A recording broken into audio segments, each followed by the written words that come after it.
So, Jessica Gómez de la Rosa, CEO of Origin's Greener Cities, thank you for joining me on the Vertical Farming Podcast. Hi, Harry. It's an honor to be here with you at Vertical Farming Podcast. So, we met at Indoor AgTech NYC, and I understand that wasn't your first conference. You had been to indoor farming conferences before? Yeah, I went on 2022 in Las Vegas to Indoor AgTech, and yeah, both were pretty different. What do you think, if you had to explain to someone the difference between the two conferences was? So the first one about Las Vegas, it's more big, but it's like more focused on big companies. And what I like about the event in New York City is that they speak about real challenges in the industry of indoor farming and vertical farming. How did you find out about the Indoor AgTech NYC event? So I wanted to attend the World AgriTech I think it's in California. And I contact Harry from Ready Think Events, and he told me about this event that is just focusing indoor and vertical farming. So he told me that World AgriTech is very huge, and so he told me that it would be more suitable if I participate because I wanted to pitch, I wanted to participate as a startup. So he told me that it would be more suitable for me to participate and attend to this one in New York. What I like about the Indoor AgTech experience, and this was my second time attending because I went last year and I went this year, I like that they give startups the opportunity to pitch for a few minutes and talk a little bit. And I also like that it's single track. So you're not jumping from room to room, it's the same room and everyone Yeah. that's attending is there. So that's a great experience and lets you actually see all the new companies. You did get an opportunity to pitch. So I know you weren't given a lot of time. I think you get a couple of minutes, but what was the focus of your pitch at Indoor AgTech? So my focus were about my system, my modular and scalable system that works for vertical farming, indoor farming, and like different scales. So it was about that. I've also wanted to represent Mexico and to see that what they think about our system and also to look for investment opportunities. What was the feedback from anyone that you connected with after you gave your talk? So actually, there was an investor who talked to me. He was very interested. We are still talking. And they were also there people who wanted to know more about my system, how it works, if we manufacture in Mexico or not, what we were doing, like all of that stuff. So, for the benefit of the listener, can you describe the Origin system and who would be an ideal client for you?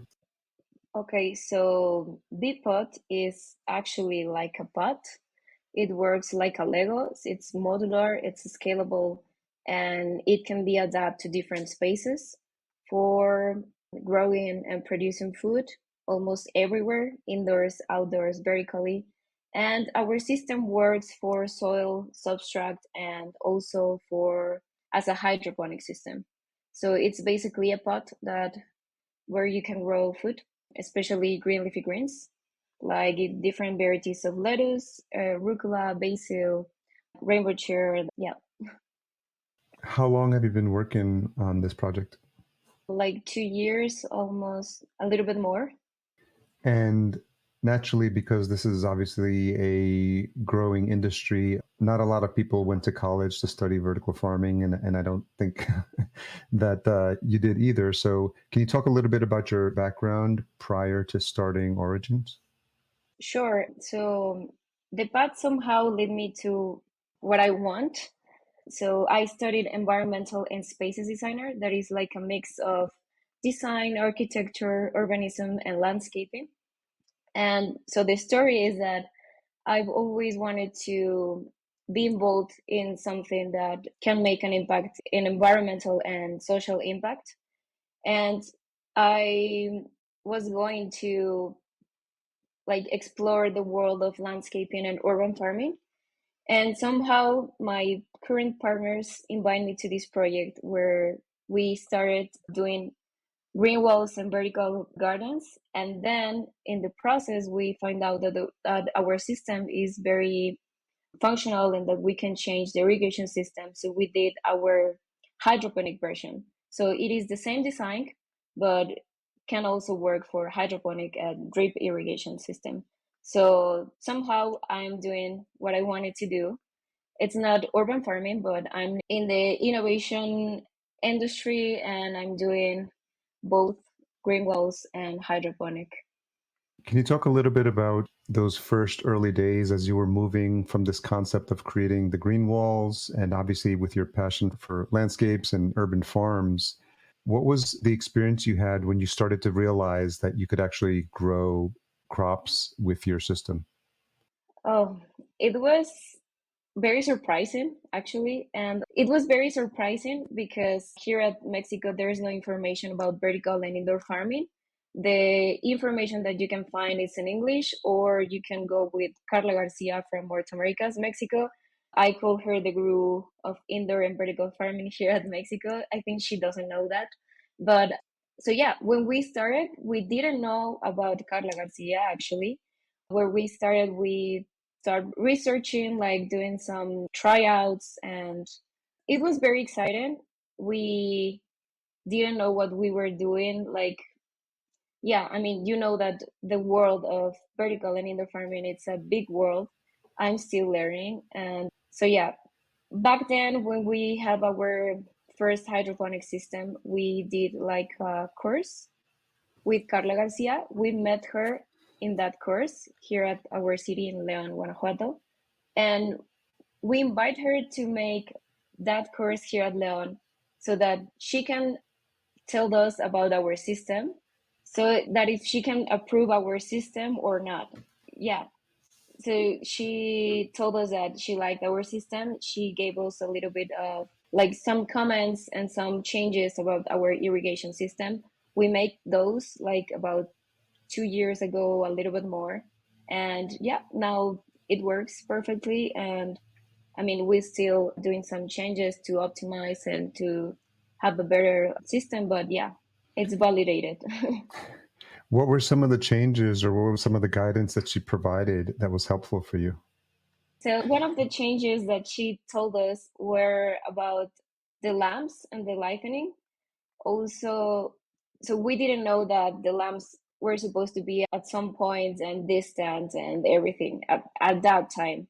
And the other change was an accessory that we use for support and also as an irrigation system that were transparent and allows to make a little bit of algae. And so we did the same connector but in black. So that's some of the changes. They were just a few. Yeah.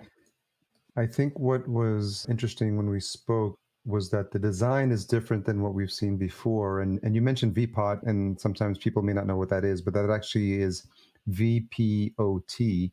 Yeah. And from the research I've done and what we've talked about, it sounds like it's made, first of all, it's made entirely from recycled plastics, which makes it obviously a sustainable option for urban farming. And that you mentioned Legos, and I think that's a great visual because it's modular and it's scalable to different spaces, which makes it easy for installations on walls and basically any structure, like you mentioned, indoors or outdoors, where people want to grow fresh produce. So, what's been the feedback for the people that you're working with about that design? Because it is different than what we've seen previously with wall units. They actually liked our system a lot when we were at Las Vegas. So they thought that we were a Dutch company. I mean, I think that's a good thing, but we are very proud to be a Mexican company and that we designed the system and that we also manufacture the system. So I think that's a very good response. We also had different people from around the world like asking me to grow some things in our system. Some of them are not suitable, so I told them like, okay, no, we cannot grow this. We cannot grow a carrot, for example, in our system. But yeah, so there's a lot of interest in our system also because you can also use substrate and soil and yeah. So, can you talk a little bit about the first partners or clients that you're working with and what their experience has been, or the type of produce that they're growing, or even like the types of locations where they're installing the VPOT system? Okay, so we have different types of clients. Our first ones actually were the government of state of Guanajuato. It's my state where I live. So with them, we did like a social impact project where our system is in different communities in the state, like 3 different communities. We teach the people of the communities of low incomes to grow their own lettuce and to also have some incomes there. And so that's our first client. Then we have another client, like different clients that are some families that have green walls and another greenhouse who where we are doing like a little bit of validations with strawberry. But yeah, we need another big pot. That's another story. But yeah, and right now we have another client that is at a hotel in Tulum. They have a hybrid project that is natural light and also artificial light, and it's in the at the beginning of in the entrance. Have you found a specific type of location or partner where you feel like the Origin system makes most sense? You did mention hotels, and I think maybe because of that the way that they're structured, and obviously they have a large need for fresh produce. Do you feel like, in terms of thinking about target industries or target businesses that would make good partners for you, are you leaning toward more hotels, restaurants, and are you seeing that the system could be valuable there? Yeah, so actually it was a surprise for us. The client of the hotel, they reached us. We didn't know that we were going to be installed at VPOT in a hotel, especially at Tulum. And so that was surprising. But yeah, we are hoping to integrate our system in other hotels, also restaurants. And we also want to do the social impact part. So we are also working and trying to work with government or companies that want to integrate our system as a sustainable strategy. And for people that are using this type of system, given that it's a little different than what they typically understand with hydroponics, can you talk a little bit about the other pieces of the installation? Because a lot of times, people will have a question about what type of lighting would this be good for? Does that need to be in place? Do you purchase the system together? Are there recommendations that you're making around there? So yeah, so our system includes the whole irrigation system. We do not sell the lamps. We are now using Horta America's lamps. But I mean, it depends on the client. If the client wants to use another type of lamps, it's fine for us. It's okay. And about the use of VPOT, so as I said, it works for different scales. So you can have VPOT at your home, or you can have VPOT in an indoor space like shipping containers or a room, or you can have VPOT in a greenhouse. So as it's recycled plastics, it's very resistant. The life of the VPOT is like 10 to 15 years. Can you talk a little bit about what you're seeing in Mexico with the vertical farming industry? You mentioned, there's some resources like Carla that are a good voice, but it still seems to be like pretty new, and there's like not a lot of companies in the space. I had a conversation with Juan Sucar from, I'm trying to remember. Yeah, verde compacto. Yeah, okay. Yeah, I had a yeah. conversation with Juan Sucar from Verde Compacto about his container system. So obviously, there's a couple of people doing things in this space, and I imagine it's still a small community. But what are you seeing so far in terms of interest from businesses and other people, entrepreneurs as well, getting started? Yeah, so we're a few, but the few of us, we are trying to like to build the community here at Mexico, to grow the market, to grow vertical farming here. And we are like just like 5 companies, I think. Yeah. So we are trying to build the community and to also to make noise to grow the market and to people can know the benefits of growing in vertical farming. You mentioned that the VPod is a modular system. Obviously, that's something you can have in your home, or even, as an example, you mentioned the hotel in Tulum. Are you having conversations with people who are looking at it in a bigger installation? Yeah, there's so Mexico is surprising me. There's people very open to like to new things and new technologies about agriculture. So yeah, there are some people in I don't know if you know about Mexico, but in Guadalajara, in Monterrey, and other places that wants to build indoor farming. and also greenhouses for vertical farming. So there are some projects there. It will be in a long term, but yeah, there's people interested in integrating these new technologies. So the company is relatively young, and I'm wondering if you could talk a little bit about your background and a little bit about what you studied and actually how you ended up working on this project. Okay, so I studied environmental and spaces designer. It's a mix of design, architecture, urbanism, and landscaping. I've always preferred exterior and the part of introducing plants in our daily spaces. They had a lot of different benefits, and I wanted to do something with that and something that could make an impact in social and environment. So I started with the world of landscaping and urban farming, and somehow my current partners invite me to this project where we can do green walls and vertical farming, and I'm doing both right now. So somehow I'm in that path, and I'm doing like, yeah, I can do also environmental and social impact. So how big is the current team, and do you have plans for growing it? What's the potential that you see? We definitely need to grow our team, but yeah, we're currently five. There's a mechatronic engineer, another entrepreneur. Both of them are entrepreneur, and Carla Garcia is also helping us a lot. Carla from Hearts Americas. Yeah. For people that don't know a lot about what the investment opportunities are in Mexico, I know that in the States, there's been a lot of concerns with the industry, news about restructuring, aero farms, bankruptcies. A lot of people are wondering where the industry is headed and, if everyone is taking a pause. And I know that you're a relatively new company, but do you have conversations or have you heard of conversations with people who may be interested in vertical farming in Mexico from an investment standpoint? Yeah. So there's interest in invest in these new technologies in agriculture, but in Mexico there's like a little bit more of interest in soil regeneration projects. Yeah, that's definitely a challenge because some of that happens here in the United States because of monocrops, because of continuing to grow the same crop on the same land years and decades. It's damaging the soil, and I think a lot of people have now realizing the harm that it's causing when that happens. And I think there's focus here in the States on projects around regenerative agriculture.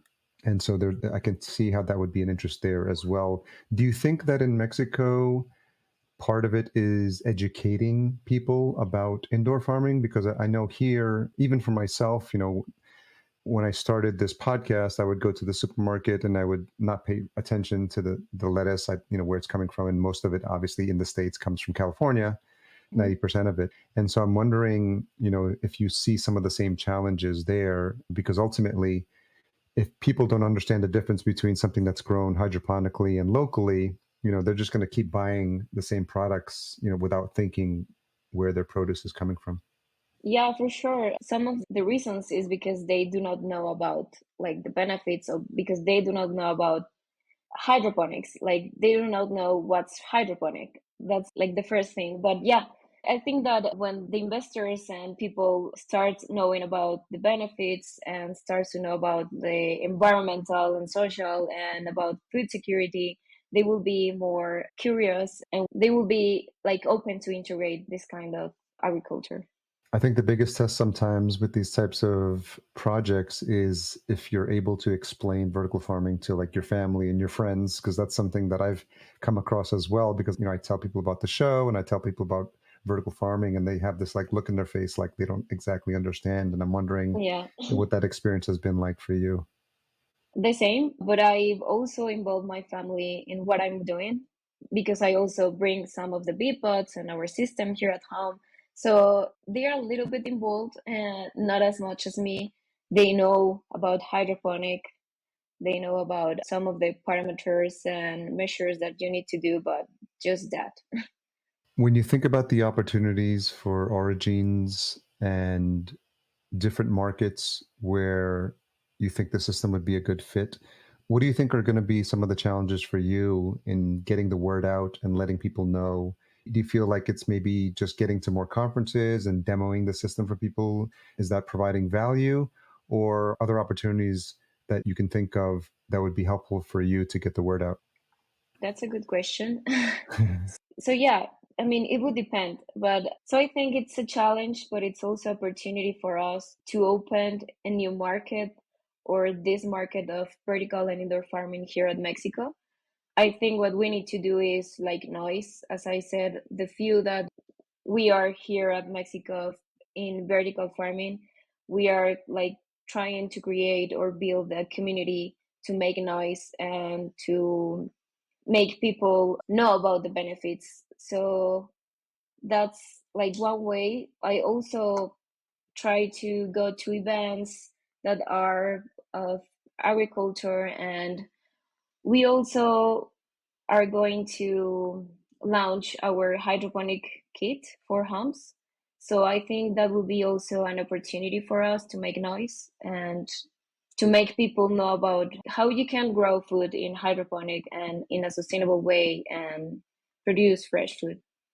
One of the challenges that I've seen early on with companies is finding the right people to hire, because not a lot of people understand a lot of these systems.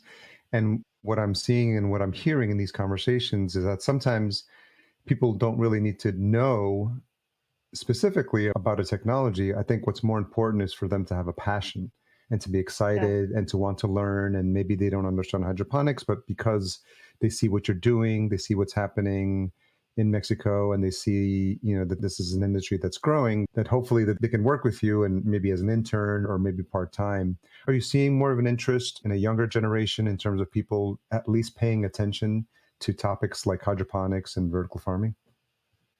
I think about age would be both. So I've heard about like young people who wants to know about this world of vertical and indoor farming, but I've also known people that are more older, like really more older, that wants to know about this world. So I don't think it's about the age. I think it's about the person, as you say, wants to learn a little bit more, wants to have more skills and like just know about producing food in a sustainable way. It sounds like there's more people being curious regardless of their age, whether it is younger people or an older generation. I think they're Yeah. curious, especially when you talk about topics like sustainability and, healthier living. And I think that's a topic that's more and more important for people. And I think I Mhm. could see, as people get older, they probably want to give back and they want to do more for society. So I think that's probably explains why they have more of an interest in those topics. So, Jessica, you mentioned the very small community that you have in Mexico that's growing, that's learning more, and you have your other peers and your other owners of vertical farming companies getting together. Can you talk a little bit about what you're doing to build community there? Yeah, so we actually have a WhatsApp group and we also meet each other in different events of agriculture and everything. But I mean, it's pretty early, but we want to create like a big community. I think that there's a lot of new entrepreneurs that are doing microgreens and that are trying to do something with hydroponics or vertical farming. So I invite them to join us. And also, I think that the person who is also doing this community and helping like a lot is Carla Garcia. I mean, she wants to create this community and to see Mexico growing in this vertical farming industry. It sounds like at some point I should probably reach out to Carla to have her on the Yeah, podcast. yeah, I think So, can you talk a little bit about the challenges as a new company with a new technology that you're currently experiencing and how you're tackling those problems? okay, so one of the challenges is that because it is a new system, some of them they doesn't matter and they just want to try out. And there are others that to make the investment, they first want to try out and then like go to the next step. So for those, especially for greenhouses or big companies, we are open to lend them our system to try out, and then we can go to the next step. And have you had success with that approach? Yeah, actually with a greenhouse here at Mexico, but I'm also talking about other companies, like for example in United States. Okay. Another feature of your system is the fact that it uses recycled irrigation. Can you talk a little bit about that? Because I think that's helpful also. Yes, let me explain. So our system, at the bottom, you have the water container where you also put the nutrients. This will go up with a pump, then down as gravity, and then it will recircle. We did our system like this because we also wanted to be more environmentally friendly. Is that a feature that when people have it installed in their systems, is that something that they appreciate, the fact that it's actually recycled irrigation? Yeah, they like that it is recycled. And I also noticed that you have it in different colors. There's a black and a white. Is there a reason for that? And are you seeing feedback from clients that have a preference? Yeah, so sometimes it's because of the space or the design of the space that it is. But there's also some clients wants the prefer the white one because it looks more clean.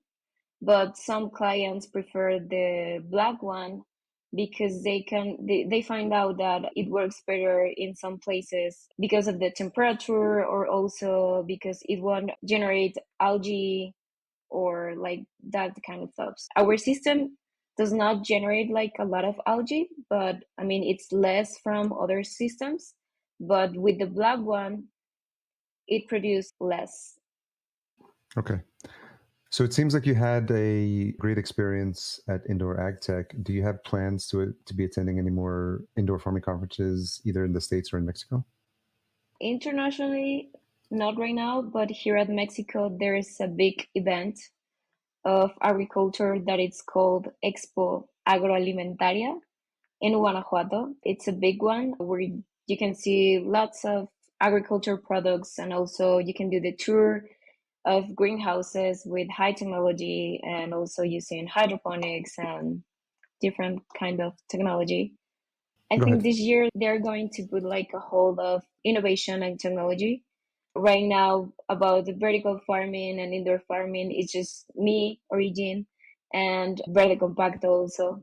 Yeah, we are trying to make noise and to open this market. Yeah. It seems like the biggest challenge for you, and a lot of times when people try to understand that are coming from traditional agriculture, and it's a lot of it they don't understand because that's all they've known. So it seems like that conference is going to be a really good opportunity for you to demonstrate the technology, for them to see it, to touch it, to show them the examples. And I imagine there'll be at some point people will be looking for tours of some of these facilities as well. But I think because it seems like it's going to be such a big conference, there's going to be a really good opportunity to get more visibility for what you and what Juan are doing. Yeah, sure. I mean, as I said, it's a challenge, but it's also opportunity. And also for me, Mexico, it's been surprising me about vertical farming because there's a lot of people that are interested in this kind of agriculture. And so I was there last year, and there were like a lot of people asking me and like very excited and about knowing what we are doing and how it works, and yeah, and the benefits. So the other thing that I wanted to mention is that we're going to be in a booth with one of our collaborations and partners, Itzco. Itzco is a company of seeds. They are the main distributors of a Dutch company that you may know, that it's Richmond. So yeah, we are going to be there in the Expo Agroalimentaria and in a booth with Itzco. Okay, so I think we have enough there for the episode. I think what I want to do just to kind of bring it all together is this is something that's been coming up a lot for past guests. I always like to ask this to see where you are at as an entrepreneur. So, what is a tough question that you've had to ask yourself recently? I think my question of every day is I'm like leading the company to the best path. And like the question that I do myself every day is if we are going in the best path, or we are doing the best strategies, or do we need to change the strategies, or like which part of the team it's more important as to grow, if I need someone in finance or if I need someone in marketing, like which one is, because we are growing, so we need to see like where is more suitable and where to put our money. And yeah. Yeah, those are very common questions for an entrepreneur. And being an entrepreneur myself, I think we wear many hats. And you mentioned like, finances one day and marketing one day and infrastructure and leadership and team building. And so sales, which is very important as Yeah. well. So I think it's not uncommon to have that question. And I think it's been very consistent, especially for the people that I've had on the show. So, but I appreciate you being vulnerable because I know that being an entrepreneur is not easy. And I think the most important thing to do is really to ask for help. So it sounds like, by partnering with people like Carla and building that community in Mexico, obviously, everyone's trying to help each other succeed. And that's what's happening in vertical farming. All these companies are working together overall, but because in Mexico you have an even smaller community, I think the fact that you've created the WhatsApp group and that you're speaking to each other, you're going to have a lot of the same challenges. So it's nice to see that there is a small community there and that you're supporting each other, because I think, I can definitely relate. In the beginning, a lot of it is challenging, a lot of it is scary. You're not sure, what the next week, month, or year is going to look like. So I think the fact that you recognize that as a challenge, that you're also aware enough to ask for help when you need it, I think that's Yeah. important too. And to have a multidisciplinary team also, I mean, Yeah. to know how to ask for help, and but Yeah. also. So I appreciate you coming on and sharing your journey and everything that's happening with Origeen. And I think it's an innovative approach that we haven't seen a lot discussed here on the show.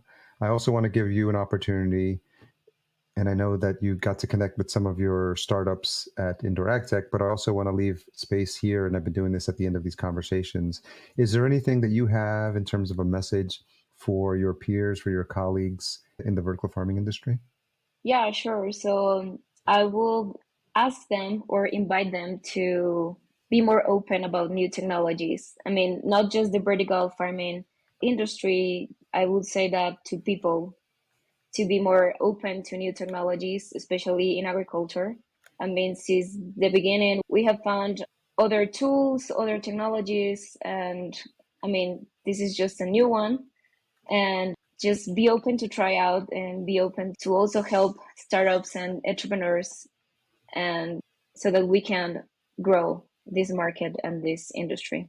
And I think what's also important to add to that, I love the idea of helping out growing communities. And I would encourage anyone who's listening, who's interested in vertical farming, specifically in working in Mexico, I think, to Mm-hmm. connect with that group. And we'll make sure we have the details for the WhatsApp group in the show notes, and then obviously your contact information. But I think it's helpful because you don't want people to feel like they need to start from zero. And if they're doing anything vertical farming, it's growing at a good pace in Mexico and obviously across the globe. But it's probably helpful if you're doing anything in vertical farming to connect with the group and all the companies that you're connected with, because I think, there's probably a lot of lessons that you're learning in terms of dealing with companies and educating companies and hotels and businesses, who are learning about vertical farming. So you and the other companies that you're connected with are doing that work. So I think it'd be helpful for people to not lose sight of that and to just make sure that they take advantage of that. And so we'll make sure that that opportunity